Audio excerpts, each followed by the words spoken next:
A Pakistani villager is pleading with Indian Prime Minister Narendra Modi to free his pet pigeon, currently in pigeon prison, on charges of spying. How did this happen, you ask? Well, the man lives just a couple of kilometres from the border and let his pigeons out for a fly. Police said the pigeon had a ring on one of his legs that had a code on it they were trying to decipher. But the man says the code is just his phone number.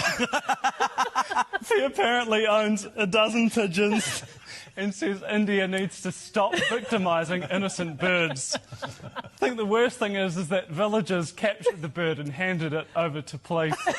And apparently this has happened a number of times over the years. Wow.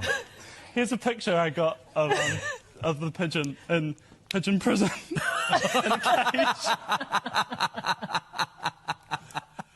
Oh, my Gideon. Excellent.